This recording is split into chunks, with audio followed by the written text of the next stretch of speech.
ये कहानी सत्य घटना पर आधारित है और इसका वास्तविकता से पूर्ण संबद्ध है। गोपनीयता बनाए रखने के लिए कहानी के पात्रों के नाम, स्थान आदि बदल दिए गए हैं। प्लीज कहानी को पूरा सुने और अगर आपको कहानी अच्छे लगे तो हमें लाइक दे और सब्सक्राइब करे। रात में नींद टूटना, फिर पानी पीकर बार बार वॉशरूम की ओर भागना परेशान हो गई थी मैं। वो दिसंबर की एक सर्द रात और इस नए घर में अकेली मैं। समय रात के 12:30 रहे थे।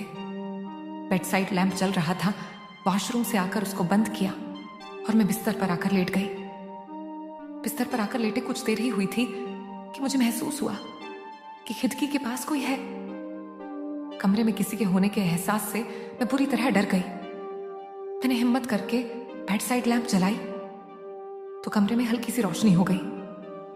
सामने देखा तो इनकी हुड वाली जैकेट टंगी हुई थी जो अंधेरे में मुझे किसी के होने का एहसास दिला रही थी। मैंने चैन की सांस ली। मैंने अपने आप को मन ही मन बोला, डरपोक कहेगी। फिर करवट लेकर पास रखे तकिया को पकड़ सोने का उपक्रम कर इनको याद करने लगी। ये यानी मेरे पति सुमित इतने बड़े घर में मुझे अकेला छोड़कर मीटिंग के लिए मुंबई चले गए थे। भला कोई इस तरह अपनी बीबी को अकेला छोड़कर जाता है क्या? मुझे मन ही मन इन पर गुस्सा आने लगा। पर फिर मैं सोचने लगी, उनकी क्या गलती है? उन्होंने तो पूछा था, शिखा तुम कहो तो तुम भी साथ चलो। पर मैंने ही बहादुर बनकर कह दिया कि एक रात की तो बात है, अगले दिन तो आप आ ही जाओगे। मैं ही पागल थी। ये भी नहीं सोचा अभी दिन है तो डर नहीं लग रहा। रात में सब बहादुरी निकल जाती है। इंसान को अपनी परछाई से भी डर लगने लगता है। ऐसा नहीं कि मैं डरपोक थी, पर पता नहीं क्यों मुझे आज अंदर से ही अजीब सा महसूस हो रहा था। मैंने फिर से करवट ली और आर बिस्तर के एक किनारे पर आकर लेट गई और इनके बारे में आंख बंद करके सोचने लगी। मैं अपनी ही सोच में डूबी थी और आंख बंद कर सोचने में लगी थी। मैं पलंग के एकदम किनारे एक साइड में पेट के बल लेटी हुई थी। मेरा एक हाथ पलंग के एक साइड में लटका हुआ था। अचानक मुझे महसूस हुआ किसी ठंडी चीज ने मेरे हाथ को छुआ है। अचानक से किसी ठंडी चीज की छुअन से मैं घबरा गई। मुझे महसूस हुआ किसी ने अपने ठंडे हाथों से मेरे हाथ को सहलाया है। मैंने तुरंत अपना हाथ हटाया और जल्दी से बेड साइड लैंप जलाने की कोशिश की, पर यह क्या बार बार बटन दबाने पर लैंप ऑन नहीं हुआ। मेरी घबराहट बढ़ गई। कहीं कोई चोर तो आकर पलंग के नीचे नहीं छुप गया है? कहीं कोई भूत प्रेत तो नहीं है? मेरे मन में स्वतः ही अजीब अजीब ख्याल आने लगे। 3 BHK के मकान में अगर आप बिल्कुल अकेले हो, अंधेरी सर्द रात में आपके साथ कोई ना हो और अचानक से किसी के होने का एहसास होने लगे और उस पर नई जगह, नया घर हो तो घबराहट अपने आप बरस जाती है। मैंने खुद पर काबू पाया और जल्दी से स्विच बोर्ड की ओर दौड़ी। सारे बटन एक साथ दबा दिए पर कोई भी बल्ब ऑन नहीं हुआ। शायद लाइट चली गई थी। मैं डर से पसीने पसीने हो रही थी। इस नए घर में मेरा दूसरा ही दिन था तो डर भी लग रहा था। कमरे में एकदम शांति छाई हुई थी। मेरे दिल की धड़कन इतनी तेज थी कि मुझे सुनाई दे रही थी। मैंने घुट पर काबू पाते हुए घुटनों के बल बैठ गई और पलंग के नीचे नजर डालने लगी। नीचे कुछ था जो धीरे धीरे हिल रहा था। मैंने धीरे से कहा, कौन है वहां? पर कोई भी जवाब नहीं मिला। मैं भी कैसी बेवकूफ हूं, कोई होगा तो बोलेगा क्या? अचानक मुझे अपने मोबाइल की याद आई तो मैंने मोबाइल हाथ में लिया। देखा तो मोबाइल लो बैटरी मोड में जाने की कगार पर था। मैंने मोबाइल की टॉर्च की रोशनी में पलंग के नीचे देखा तो एक पानी की बोतल लुढ़क कर पलंग के नीचे चली गई थी जो हिल रही थी। मुझे लगा शायद यही बोतल मेरे हाथ से टकराई होगी और लुढ़क कर नीचे चली गई होगी। मैंने खुद को तसल्ली देते हुए कहा, डरपोक कहेगी, हर बात में भूत दिखता है तुझे। मैंने अब आराम से पलंग के नीचे नजर मारी तो मुझे दूर से देखने में ऐसा महसूस हुआ जैसे वहां का फर्श पूरे कमरे के फर्श से कुछ अलग है। हो सकता है कि मेरा अंदाजा हो या अंधेरे की वजह से साफ नहीं दिखा हो। मैंने पलंग के नीचे चारों ओर मोबाइल के टॉर्च की रोशनी डाली तो अंधेरे में एक चौड़ी आंखें चमक उठी। मोबाइल की रोशनी उन आंखों पर पड़ते ही उन आंखों ने मेरी ओर देखा तो मैं घबरा कर वहां से उठी और मोबाइल मेरे हाथ से छूट गया। तभी पलंग के नीचे से एक काली बिल्ली म्याऊं म्याऊं करते हुए मुझे घूरते हुए तेजी से कमरे से बाहर भागी।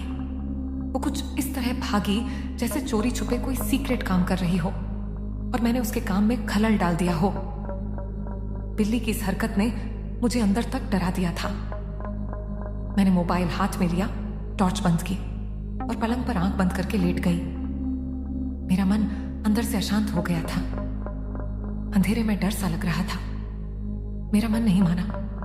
मैंने मोबाइल लिया और आज जैसे ही उसकी टॉर्च ऑन की तो उसकी रोशनी कमरे के छत की ओर फैल गई। मेरी नजर सीधे बंद पट्टे पंखे की तरफ गई। जो वहां मैंने देखा, मेरी नजर पड़ते ही मेरी जोर से चीख निकल गई। मेरे सर के ठीक ऊपर एक लड़ीचकी की लाश सफेद कपड़े में लटक रही थी। मैं चीख कर बिस्तर से भागी और जमीन पर गिर पड़ी। मैं जमीन पर गिरी हुई गहरी गहरी सांसें ले रही थी। मैंने डरकर पंखे की ओर देखा तो वहां कोई भी नहीं था। बंद पंखा मेरा मुंह चिढ़ा रहा था।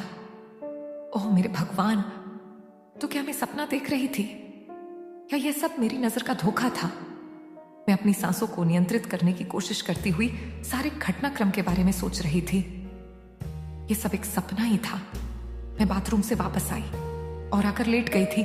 सोचते सोचते पता नहीं चला कब नींद आ गई और यार ये डरावना सपना आ गया जिसमें मुझे महसूस हो रहा था कि सारी घटनाएं सच में घटित हो रही थी। अगर मैं सच में चीख कर गिरती नहीं तो मुझे हार्ट अटैक आ ही जाना था। मैं रुआंसी हो चली, तभी मेरी नजर कमरे में हुई रोशनी पर गई। कमरे की लाइट जल रही थी, बल्ब और आर साइड लैंप भी जल रहे थे। मुझे काटो तो खून नहीं जैसी हालत हो गई थी। जब मैं सोई थी तो सारी लाइट्स बंद करके सोई थी और सपने में मैंने सारे बटन एक साथ दबा दिए थे। तो मतलब ये सपने वाली घटना सच में घटित हुई है। सोचकर ही मेरे रोंगटे खड़े हो गए। मैंने अपना फोन हाथ में लिया तो फोन लो बैटरी का सिग्नल देकर स्विच ऑन ऑफ होगा। मेरे लिए कुछ भी समझना मुश्किल हो रहा था। मैं सपना देख रही थी तो कमरे की लाइट्स कैसे ऑन हुई, मोबाइल कैसे लो बैटरी दिखाकर ऑन ऑफ हो गया। और अगर ये सब सच में हुआ था तो फिर उस लड़की की लाश कहां गई जो कुछ देर पहले पंखे पर लटकी हुई थी? कुछ तो गड़बड़ थी। मुझे कुछ भी समझ नहीं आ रहा था। कहीं मुझे नींद में एक्टिव रहने वाली बीमारी तो नहीं लग गई जो मैंने नींद में उठकर सारे काम किए हो और मुझे पता ना चला हो। और यार उसी में ये लड्डुचकी की लाश का सपना आया हो। सोच सोच कर मेरा सर फटने लगा। क्या मैं इस वक्त कहीं सपने में तो नहीं हूं? मैंने गुस्से और खिसियाहट में अपने गाल पर एक जोर से थप्पड़ मारा जिसने मुझे एहसास दिला दिया कि मैं इस वक्त सपने में नहीं, पूरे होश ओ हवास में हूं। मैंने जल्दी से अपना फोन चार्ज पर लगाया और बिस्तर पर बैठकर सोचने लगी। तभी मुझे पानी पीने की याद आई। देखा तो बोतल बेड के स्टूल पर नहीं रखी थी। मुझे वो घटना याद आ गई। मैंने डरते हुए झुककर पलंग के नीचे देखा तो वहां पानी की बोतल हिल रही थी। वो दृश्य देखकर मेरा हलक सूख गया। मेरी हिम्मत नहीं हुई कि उस बोतल को बाहर निकालकर पानी पिया जाए। मैं तुरंत उठी और बिस्तर पर जाकर पैर से कोदात कर बैठ गई और रोने लगी। रोते रोते मेरा गला रूंधने लगा। हे भगवान, इस आफत से आज निकाल दे। मैंने मोबाइल देखा तो थोड़ा सा काम चलाने लायक चार्ज हो गया था। मैंने तुरंत सुमित को फोन लगाया पर फोन रिसीव नहीं हुआ। मैंने दोबारा फोन लगाया, फिर भी रिसीव नहीं हुआ। रोने और प्यास की वजह से मेरा गला सूख रहा था। मैंने फोन हाथ में लिया और कमरे के बाहर रसोई में जाने का निश्चय किया। बेडरूम के बाहर ही एक कमरा छोड़कर रसोई लगी हुई थी। बाहर गैलरी की लाइट मैंने जानबूझकर जली छोड़ दी थी जिससे घर में एकदम अंधेरा न हो। मुझे कमरे से बाहर जाते समय डर लग रहा था। मैं हिम्मत करके रसोई की ओर बढ़ी। गैलरी में एकदम सन्नाटा छाया हुआ था। मैं सतर्कता बरतते हुए रसोई की ओर बढ़ी। वाटर प्यूरिफायर से पानी लेकर एक बोतल में लिया और एक घूंट में ही आधी बोतल खाली कर दी। मुझे पहले से अब थोड़ा ठीक महसूस हो रहा था। मैंने वाटर प्यूरिफायर के नीचे सिंक में लगे नल को ऑन किया तो उसमें से पानी नहीं आया। फिर एकदम झटके से पानी आया जैसे कोई सांप फुसकारा हो। उसकी आवाज से मैं एकदम सिहर गई। नल में एयर फंस जाने के कारण कभी कभी ऐसा हो जाता है। दिन के समय ऐसा होता तो शायद डर नहीं लगता। मैंने उसी नल से अपना चेहरा धोने लगी। मैं अपने चेहरे पर पानी डाल रही थी, तभी पास में स्लैब पर रखे बर्तन में खड्ड धकने की आवाज हुई। मैं अपना चेहरा धोना छोड़कर बर्तन की डलिया को देखने लगी। उसमें 2 चूहे दौड़ लगा रहे थे। मुझे उन्हें देखकर गुस्सा भी आया और तसल्ली भी हुई। मैंने अपना मुंह धोया, मोबाइल और पानी की बोतल लेकर जैसे ही दरवाजे की ओर बढ़ी, अचानक से सिंक के नल का पानी अपने आप चलने लगा। नल के अचानक अपने आप चलने की आवाज से मैं हड़बड़ा गई और नल बंद किए बिना तुरंत अपने रूम की ओर भागी। तभी मुझे कोई परछाई सी महसूस हुई कि कोई निकल कर गया है। मैं भागकर अपने बेडरूम में पहुंच गई और वहां से आवाज लगाई, कौन है वहां? देखा तो वही काली बिल्ली गैलरी में खड़ी मुझे घूर रही थी। मैंने अब देखा ना, ताव और गुस्से में पास रखा फूलदान उसे खींच कर मारा। वो म्याऊं की आवाज करते हुए भाग गई और मैं बेडरूम का गेट जल्दी से बंद करके अपने बेड पर आ गई। नींद आंखों से कोसों दूर थी।